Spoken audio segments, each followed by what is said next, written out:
Good morning. Positive for today. One of the problems we're encountering this holiday season is the bad traffic.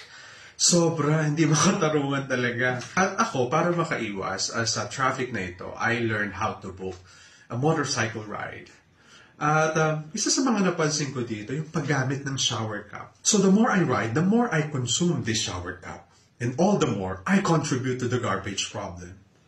So my solution is, I purchased this head mask. Napakalaking tulong sa akin ng face and head cap na ito dahil una, hindi ko na kailangan mag-consume ng shower cap at makadagdag pa sa problema ng basura. Napoprotektahan ko na yung ating kalikasan kahit sa simpleng paraan. Secondly, for hygiene purposes, alam naman natin na yung helmet na ginagamit natin kapag nag-book tayo ng ride ay pinapasa from one passenger to another. So hindi natin alam kung ano yung mga microbes na nakapaloob dito.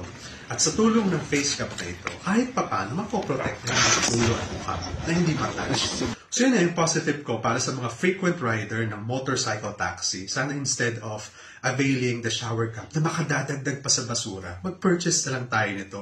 Mura to sa TikTok, nabili ko buy one, take one. Not to promote anyone from the seller, but to promote the environmental protection of our Mother Earth. Love, love.